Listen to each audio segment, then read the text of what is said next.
Kaya po mga kababayan ko, huwag po nating kakalimutan ito, okay? Ito yung siyam. Una, hindi sila pumayag na mapa-impeach si VP Sara. Ito yung mga taong sumunod sa utos ng Supreme Court. Ito yan, mga yan. And at the same time, sila din yung hindi pumayag, hindi sila sumang-ayon doon sa palitan si Chis Escudero. Kaya ako, siguro, ibibigay ko tong time na ito. I salute you, Chis Escudero. Yan ang paninindigan. May sakripisyo. Hindi puro kuda ay Amy Marcos. Ha? Kasi wala pang napapatunayan eh. But antayin natin. Baka naman in time, may mapatunayan si Amy Marcos. I'm really hoping may mapatunayan siya. Hindi po ako Iminatics, alam nyo naman po yan. Pero nababago eh, di ba? Nabago ang tingin ko dito kay Cheese. Ganito na rin kay Jinggoy. And hopefully magtuloy-tuloy po sila. Ito lang po ang nakakalungkot. Ang problema natin, si Tambi, ang pinalitan si Chis Escudero. Kaya po, mga kababayan ko, pag talagang, ako sinasabi ko sa inyo, meron ng hindi pagkakasunduan ng kampo ni Bongbong Marcos. At matagal ko nang sinasabi sa inyo yan. And I really think, okay, ito ang aking palagay, papalitan na rin na speaker si Tambaluslos. Gusto nyo malaman kung sino ipapalit? Nagsisimula sa letrang A ang pangalan at sa ang kanyang huling letra ay E. Joke lang, hindi ko alam. Basta, kung mangyari, tingnan nyo. Anyway, papalitan na di umano si Tambi at aatasan. Ito po ang narinig ko sa aking source. May go signal na di umano ni Bongbong Marcos na patanggal si Tambi. At ang kapalit, wag na lang nating sabihin. Okay? Pero, bakit ang sinabi, ang mga korap, ang mga kurakot, ang mga magnanakaw, sinabi ng Diskaya ay nasa Congress, bakit si Chis Escudero ang pinalitan? Bakit hindi si Tamba? Pagka hindi nagkatotoo, yung sabi sa akin na papalitan na si Tambi, ibig sabihin, si Tambi ang talagang may kontrol ng gobyernong ito. Again, tama si BP Sara. Naalala nyo sinabi niya, ang may hawak ng pera ng buong Pilipinas ay si Tambi at si Saldi. Tambi at Saldi. Tumama ngayon. Tumutugma. Kumukonek. Pero beyond that, weak talaga to si Bongbong Marcos pag hindi niya napapalitan si Tambi. Kasi nagawan niya ng paraan mapapalitan si Cheese. Bakit hindi niya magawa ng paraan si Tambi? Diba? At alam naman natin, gusto niya nang palitan si Tambi. So pag hindi niya napalitan, hindi ibig sabihin, hindi siya nangialam. Hindi lang niya kaya. And we have a bigger problem, mga Pilipino. Pag hindi niya kinaya si Tambi, ibig sabihin, the control is in Tambi. Si Marcos, alam naman nating dati ng display. Pero, mas malaking problema ngayon kasi hindi lang siya display, kontrolado pa siya ni Tambi. That is a bigger problem. Ang tunay na presidente rito, si Tambi. So aantayin po natin. Pinapaalala ko lang itong siyam na ito. Siguro we start supporting them until mailabas ng Diskaya yung lahat at ng ebidensya at maituro lahat ng may mga problema. Ako naniniwala ako may kasalanan dito si Bongbong Marcos. Antayin natin kung sino ang magtuturo sa kanya. Yung may malakas na loob. Pakita po natin, ito namang parte na to. Ito naman, yung mga naghudas. Diba? Na para mapalitan si Cheese. Alam mo yung iba, okay lang yan kasi si Tito Soto, alam naman natin. Si Bam Aquino, alam naman natin. Si JB, alam, yung mga yan. Disappointed ako dito kay Pia Cayetano, kay Mark Villar, at saka kay Camille Villar, 'di ba? Sumipty sila, eh. Kaya ito yung majority. Ang minority ngayon yung team nila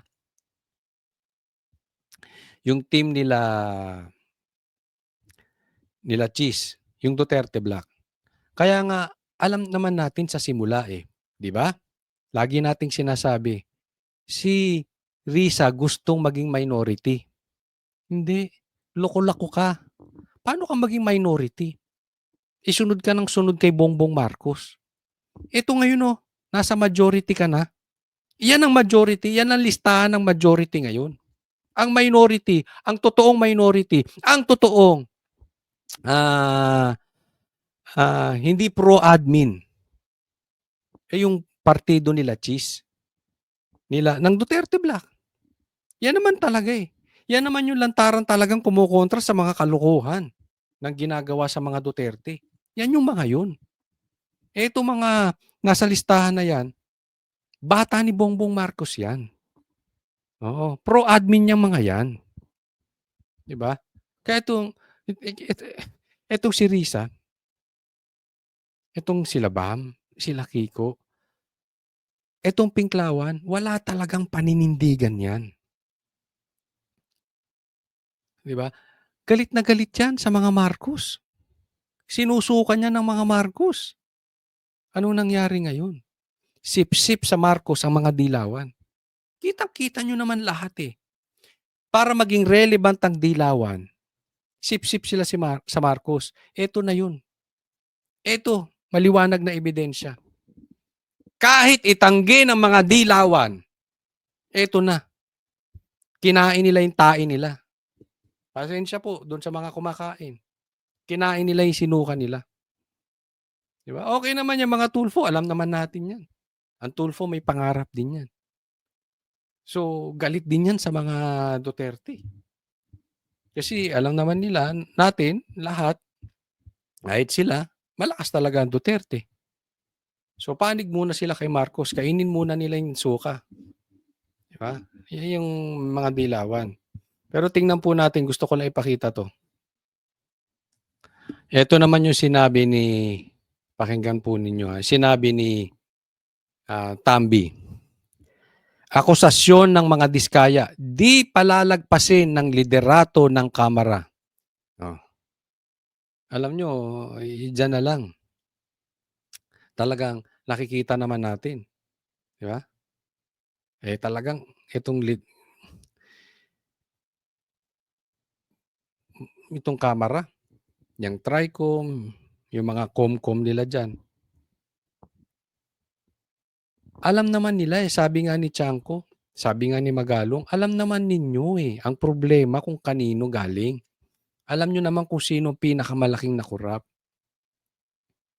Bakit itinatago nyo si Saldico? Bakit hindi nyo kayang pangalanan si Tamba? Kasi may mga aso siya, eh.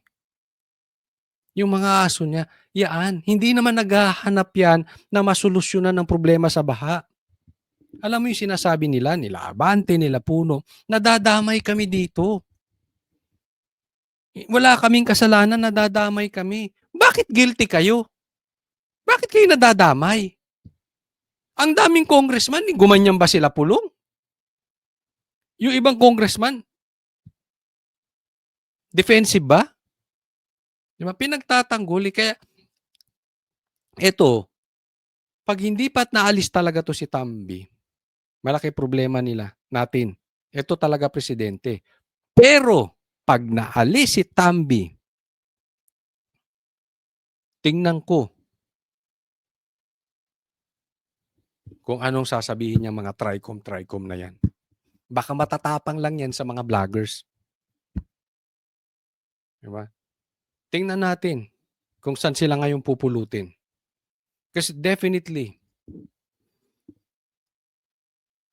kung pinalitan mo Bongbong Marcos, ang liderato ng Senate, pinalitan mo as Senate President, makinig po kayo. Tito Soto, ako, hindi kita kursunada. Nakikita ko medyo sip-sip ka. Ba't bibigyan ka namin ng chance? Nilagay ka diyan, gawin mo ang nararapat mong gawin. Pero kung yung imbestigasyon sa baha, sa insertion, sa ghost projects, sa mga flood control projects, sa DPWH, sa Congress, mauwi sa impeachment, mauwi sa mga Duterte na naman, mauwi sa pamumulitika. Wala kang kwenta, Tito Soto. Kayo dyan sa majority, wala kayong kwenta. Wala kayong mga bayag kung mauuwi. Okay? Kasi ito na. Oh. Nag-damage control sila. Hindi po flood control ang sinulusyonan nila. Damage control ang sinulusyonan nila. Hindi ko alam kung natakot sila sa diskaya kaya pinapalitan si Chis Escudero dahil baka ituro si Bongbong Marcos. Kaya kinontrol nila ang Senate. Na supposedly ang kinokontrol dapat nila yung House.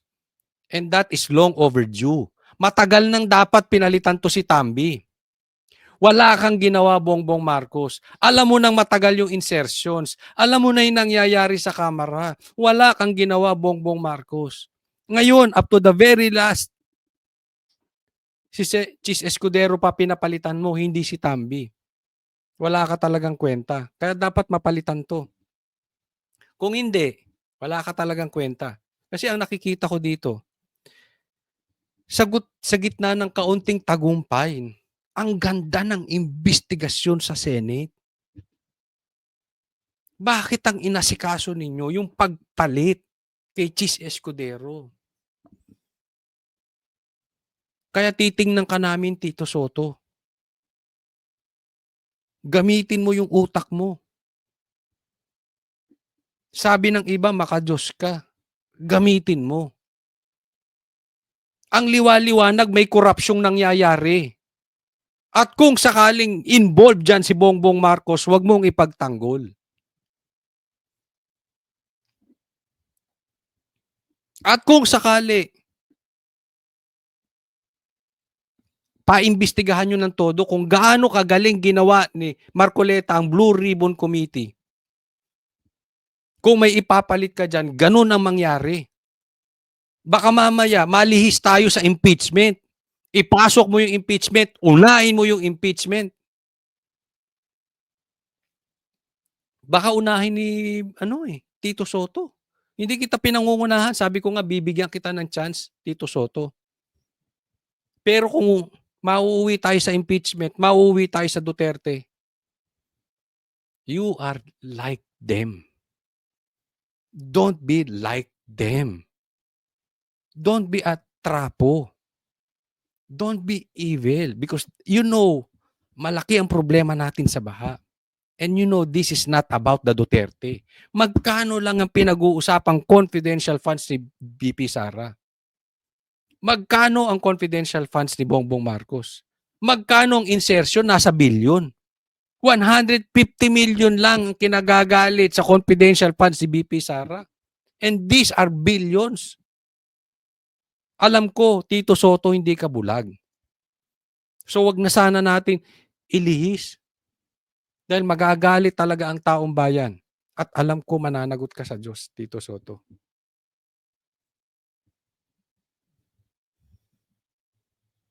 Ang daming namatay sa baha. Ang daming nagkasakit sa baha. Ang daming naguhong bahay dahil sa baha. Tapos magiging issue nyo, impeachment. Kung lang naman, magagalit ang taong bayan sa inyo. Huwag po tayong pumunta ron. Ha? Tito Soto. Eto naman, yung merong di umanong sakit sa puso, biglang lumutang. Basahin natin. Sabi niya, Saldico denies Tiangcos insertion allegations in Senate hearing. Sino nag-insert? Hindi yun yung pinagdebatihan ninyo, may na-insert eh. Don't just deny it. Turo mo sinong nag-insert. Ako? Taong bayan? Kasi nadagdagan yung budget sa DPWH eh. May nagdagdag. Ang problema sa'yo, dinideny mo. Di ituro mo kung sino nag-insert. Umuwi ka dito, huwag ka nagtatago dyan. Kaya nga dinideny ni Tambi eh, na wala siyang kasalanan dito. Eh ba't di mo utusan yung tao mo ilabas si Saldico? Eh tinatago nung tao mo eh. Ayaw palabasin si Saldico. Ayaw ipatawag. Isa pa to si Saldico. Idinideny, puro kayo deny. Deny kayo ng deny, wala naman kayong tinuturo. Ano, lahat kayo dyan, bobo? Hindi nyo alam? Hindi alam ni Tambi kung sino nag-insert?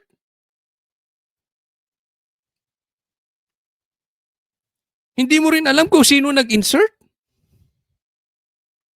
Eh sabi nga ni Chanko, alam nyo kung sino mga yung kalokohan dyan. Alam nyo rin, sabi ni Magalong, kung sino pinakamalaking nakurap. Basta kayo magdi-deny. Tapos hindi ka uuwi dito. Tapos meron kayong tagapagtanggol, ayaw kayong palabasin. Tapos wala kayong ituturo. Ano yun, niloloko nyo taong bayan? Ganyan kabobo ang tingin nyo sa taong bayan? Ba't di ka umuwi dito? Ituro mo kung sino. Pambihira naman, hindi rin alam ni Tambi kung sino nag-insert. Definitely may insertions nangyari. We cannot deny that. Lahat kayo walang alam. Lahat kayo ganyang kabobo. Bigla na lang may nag-insert. Biglang lumaki yung budget, di nyo alam kung sino. Baka ako. Ako na amin. Ayaw nyo aminin eh. Ako na nagpalaki ng budget nyo. Nandito ng problema, nasa insertions eh. Pasok ay ng pasok. Parang alam mo yung sinasabi, yung nabuntis na kapitbahay ko. Hindi ako nakabuntis O anong sabi? Aksidente lang, biglang na-insert, hindi ko alam. Ayun, buntis. Ano yun? Hindi mo alam na-insert? Huwag nga tayong maglokohan. Meron bang na-aksidente na buntis? Ano yun, nabangga yung motor tapos biglang na-insert? Lokohan naman yan. Huwag tayong maglulukohan dito. Walang ganun. Walang aksidenteng insertions. Di ba? Umuwi ka, aminin mo, tapos. Pero hanggang nakatago ka, sa paningin ng taong bayan, and I belong to them. You are guilty.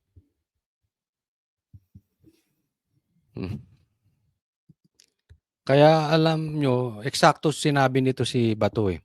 Ang korupsyon sa Ghost Flood Control Projects ay nasa House ayon sa investigasyon ng Senate Blue Ribbon Committee. Pero bakit ang Senate President ang pinalitan? Kaya nga, ako turn off ako dito kay Tito Soto. At check ka talaga. But anyway, sabi ko nga bigyan natin ng pagkakataon. Pero pagka walang nangyari sa investigasyon, tapos pinalitan si Marcoleta at walang nangyari, tapos nauwi sa impeachment, ay ewan ko na. Marami tong kahulugan. Ako nakikita ko rin dito. Marami nagme-mensahe sa akin. Ang sabi, ituturo na daw si Bongbong Marcos. Madadamay si Bongbong Marcos. Kaya kinontrol nila. So kontrolado nila, papalitan ng chairman ng Blue Ribbon Committee, yung klase ng tanungan, maiiba. Yung investigasyon, ang nakakalungkot dito, nakita nyo yung investigasyon sa House? Yung lower house, yung mga congressman, ampaw, di ba? Sabaw. Same thing.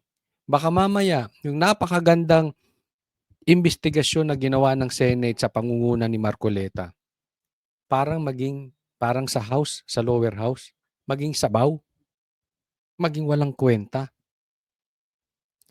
Kasi isipin mo sa dami-dami ng naging problema at sa ganda ng nangyari, bakit nag-focus ito si Tito Sotto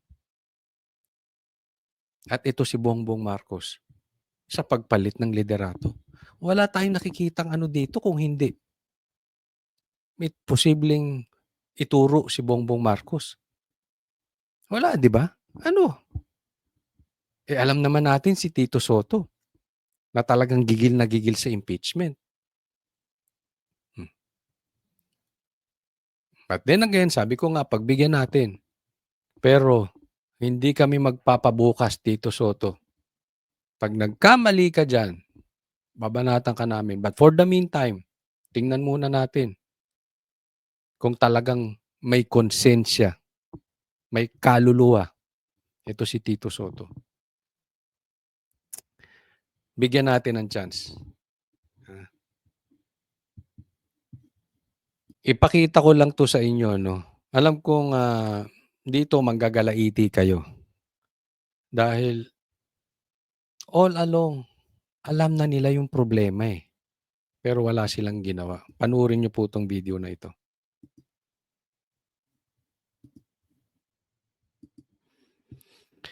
Ito pakinggan niyo. Presidente ka, may speaker ka na involved sa bribery ng Supreme Court justices. May video, may kaso, may witnesses. Oh. May pinsan ka, Bongbong Marcos, na involved sa bribery ng mga justices. Bitin natin, napaka-importante nun. Supreme Court justices. May video, may kaso, may witnesses. Di ba?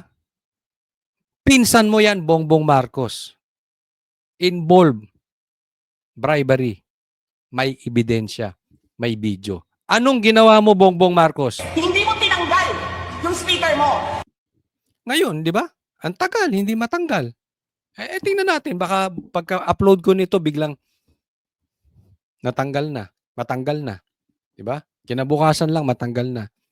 Pero matagal nang sinasabi ni BP Sara. Actually, matagal na naming sinasabi to. At the get-go, on your first year, bago ka pa mag-isang taon, sinasabi na namin, Bongbong, sisirain ka ni Tambi. Instead, nakipagkaisa ka kay BP Sara, inayos nyo ang bansang Pilipinas. You chose your cousin. Kaya nga, sabi ko sa inyo, hindi po malinis ang kamay. Blood is in your hands, Bongbong Marcos.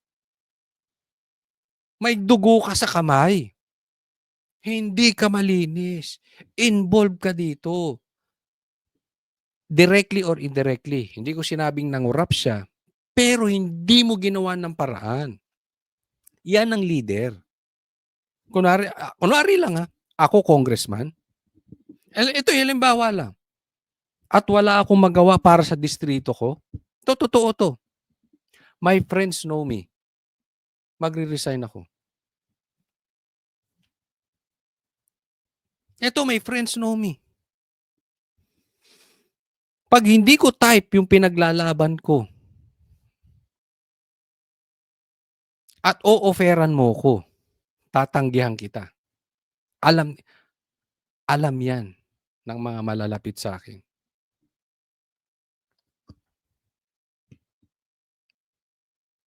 Pagpangit na. Pagtaliwas na. Ito, hindi mo pinanindigan si BP Sara. Alam mo, nanahimik ka. What kind of a leader are you? Bakla ka ba? Hindi ka nanindigan, Bongbong. Pinabayaan mo siya abusuhin ang pera ng bayan. Paikot-ikot sa buong bansa namimigay ng pera. Di ba? Oh. Pinayagan mo, Bongbong eh. Ngayon, naniwala na kayo. Ito mga kababayan, hindi ko po kayo sinisisi. Pero alam mo, isa sa problema ng bansa natin, bukod sa corruption, tama si Magalong, hindi tayo marunong ng iboboto. Sabi, kasi inano ni BP Sara, hindi ganun, wag ganun. Sinabi rin ni PRRD eh. Hindi ko po kayo sinisisi, papaalala lang. Huwag tayong maniniwala basta sa tao. Tingnan nyo. Kahit ako sinasabi ko doon sa matagal nang nanonood sa akin, sinasabi ko, huwag kayong maniniwala kahit sa vlog ko. Do your research.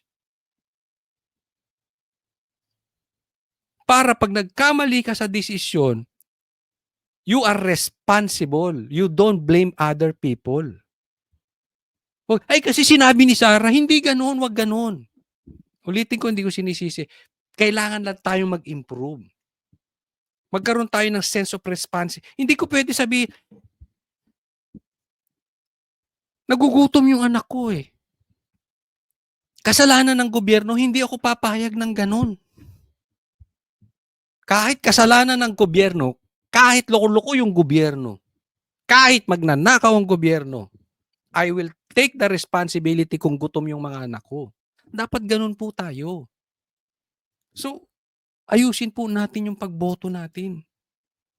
Wala po tayong sisihan. Mahal ko po kayo mga Pilipino. Ayusin lang natin.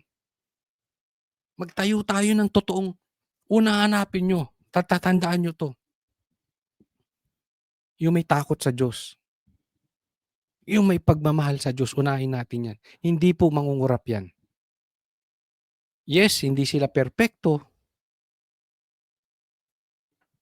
Pero pagmahalan Diyos niyan, mabilis i-correct yan. Nagre-repent agad.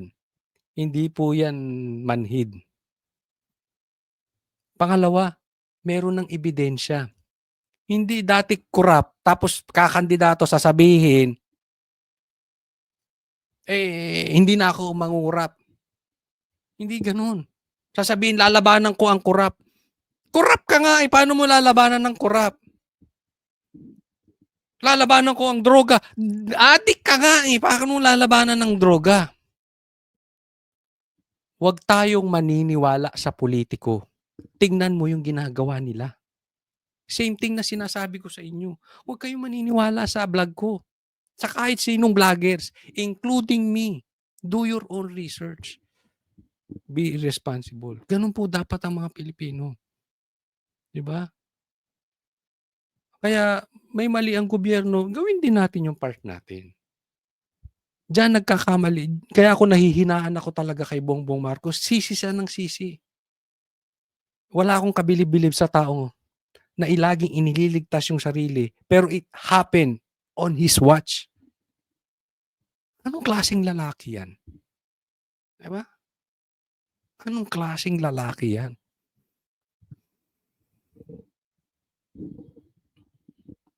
Kaya, alam ko wala tayong pagbabago eh.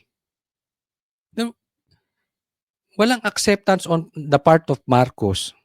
And then turo siya ng turo. Inaayos na nga itong problema sa baha. Sino pang tinuturo ni Claire? Duterte na naman, pambihira. Na para bang kanya. Di ba nga, lagi niyang sinasabi separation of powers. Anong trabaho ng legislative branch? Gumawa ng batas. Anong ginagawa ni Martin Romualdez? Nagdidirect ng DSWD, namimigay ng ayuda, nagsasabi kung anong bibigay, anong Hindi ba? Yan ba igawain ng congressman? Baka naman pag tumakbo si Tambaluslos na presidente, boto nyo pa. Kabobobo nyo ng talaga niyan. Ha? Wag naman gano'n, wag gano'n. Tingnan nyo na lang yung una nyo titingnan wag nyo papakinggan yung sinabi. Ano bang nagawa niya sa syudad niya? If you will be the leader, the highest office of the executive department, dapat galing ka mismo sa executive. Mayor, dumaan ka dyan. Naayos mo yung bayan mo. Yung syudad mo, naayos mo. Yan ang titingnan ninyo. Naayos ba ni Tambi? Si Bongbong ba naayos niya? gagawin? Sino ba ang presidente dito? Alam nyo, alam namin, mali ginagawa ninyo. Sinabihan ko lang mga kasama ko sa Office of the Vice President, pasensya na, sumunod na lang tayo para matapos na sila. Diba? Matagal na tayong sinabihan ni Sara. Tumama na naman siya. Anong sabi niya? Ang may hawak ng pera ng buong Pilipinas, si Tambi at si Saldi. Ganyan po. Tumatama. Kanina, napatunayan natin sa hearing. Tama po. Kaya po, huwag tayo magpalinlang. Papasukan tayo ng distraction. Papasukan tayo ng Trojan horse, distraction, at kung ano-ano may personal agenda. Dapat yung mata nyo laging nakatingin. Ano ang agenda ng tao na to? Makikita nyo naman agad eh. Turuan, ano na to? Magturuan na tayo. Diba? Tulungan nyo yung mga kababayan nyo. Ano kaya ang agenda nito? Makikita nyo naman eh. Diba? Trojan horse what to? Nililigtas ba nito sarili niya? Kulang lang ba to sa pansin? Mukha ba tong pera? Konektado ba to sa flood control? Etc. etc. Busisiin nyo lahat ng politiko, including the vloggers, including me. Diba? Wala tayong ano dyan. So, basta hindi yung personal ang titingnan natin. Tingnan natin yung koneksyon sa politika. At tayo ay maging matalino patungkol dito. Control ni Tambi Loslos. Binigyan diin ni Senate President Chis Escudero na makabubuti ang pagbabawas ng pondo ng Department of Public Works and Highways upang maiwasan ang korupsyon. Ayon sa mambabatas, mas praktikal at makabubuti na tapyasan na muna ang pondong ilalaan para sa flood control at ibuho sa ibang mga sektor. Mula sa mahigit 881 billion pesos na panukalang pondo ng DPWH para sa susunod na taon, nasa 250 billion pesos nito ay nakalaan sa flood control projects. Ayan, ito po, dyan pumasok yung insertions. Naalala nyo, huwag po nating kakalimutan. Ang naging problema, pinagbulan po niyan ay yung insertion. Hindi po yan ang pinagbatihan nila. Na budget dapat ng Pilipinas. Pero nasingitan. Mahilig sa insert. Ito si Tambaloslos. Ito namang si Bongbong Marcos, pumayag magpa-insert. Nagpa-insert siya kay Tambaloslos. Ganyan yung magpinsan na yan. Nagpapapasok. Pinapasok, nagpa-insert. Nag-insert si Tambi, pinayagan ni Bongbong. Pinirmahan niya eh. Pero maganda ang nangyari ngayon. Alam naman po natin na tinanggal na po as Senate President si Chis Escudero. At maganda itong sinasabi niya. Bago siya mag-iwan dito, bago niyang iwan ang pagka-Senate President niya, parang gusto niyang gutumin sila Tambaloslos. Siguro sa tingin niya nangangayayat na si Tambaloslos. Tumataba na. Papayatin natin. Papayatin din natin si Saldico. Akalain mo, gustong bawasan muna. For the meantime, yung budget ng baha. Kawawa naman sila Tambaloslos niyan. Diba? Sino ba nag-insert? Sabi nga ni Chanko, nag-insert to si Tambi at saka to si Saldico, 'di ba? Kawawa naman sila. Pag binawasan mo ang budget ng DPWH, ang daming magugutom na anak nila. Hindi na makakakain sa Grand Hyatt. Kawawa naman yung pamilya. Pambira to si Chis Escudero, tinanggal ng Senate President, nag-iwan pa ng problema doon sa mga buhaya. Pero good job ito. Seriously, good job itong ginawa ni Chis. Kaya lang para sa akin kulang. Alam nyo, dapat tanggalin muna talaga ang problema patungkol sa budget ng flood control. Anyway, nagbaha naman eh. 'Di ba? Nagbabaha pa din naman. May budget, bilyong-bilyong budget, baha din naman. Di tanggalin mo na lang. Tinapyasan nyo yung PhilHealth. Tinapyasan nyo yung DepEd. Yun ang kailangan ng bansa natin. Doon nyo ilagay. Huwag na muna yung flood control. Wala rin namang mangyayari. Maniwala kayo. Hanggat hindi nakakulong, eto mga mambabatas na nakinabang dyan sa flood control, walang mangyayari dyan. Maniwala kayo. So tanggalin nyo na lang yan for the meantime. Yung buo, pangkabuuang proyekto. Paliwanag ni Senador Escudero, baha ang pondo para sa flood control na mas malaki pa sa pondo para sa mga bagong kalye at tulay. Habang 13 billion pesos lang ang halaga ng mga kinakailangang bagong silid-aralan. Kung hahayaan niya ito, dadagsa ang kritisismo sa naturang budget. Kaya wag na rin muna kasi pwede namang, alam mo, ang daming naging ghost projects, di ba? Binadgetan 'yan, no? Sang-ayon ako kay Chis Escudero, alam mo nung una ayaw ko to si Chis Escudero. At nakita ko yung ano niya eh. Nakita ko kung paano niya hinandle yung impeachment hearing nila sa Senate, paano siya nanindigan. Alam nyo, mga kapwa DDS, maaring hindi kayo sumang-ayon sa akin. Pero, I don't know sa inyo. Nakuha talaga nito, respeto ko.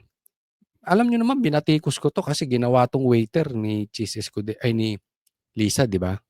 So, may mga nakikita akong hindi magaganda sa kanya. Pero sa kabuuan, wala din naman perpekto. At nakita ko, nagsakripisyo siya eh. Alam naman niya yung kahihinatnan niya. Yung kakahinatnan. Yung kanyang magiging problema dito. Pero tinuluyan pa rin niya. Kaya ngayon, kahit wala naman siyang talagang kasalanan, siyang sinisilipan pa. Wala naman siyang pakinabang. Siya pa ang sinilipan. Pinatanggal pa siyang Senate President. At maganda pong pangitain sa isang tao. Palagay ko dapat suportahan natin to si Chis Escudero. Mga DDS, ito ay talagang ito yung mga taong nirespeto. Hindi yung sumusuporta sa ngawa. Sumuporta siya hanggang kailangan niyang magsakripisyo. And hanggang sa huli, nanindigan siya. No? So maganda 'yon. Kaya lang para sa akin, ang sabi ko nga, dapat in totality, dapat tanggalin na po ang buong flood control projects. Wala namang walang pakinabang eh. Kaya tingnan po ninyo ito ha.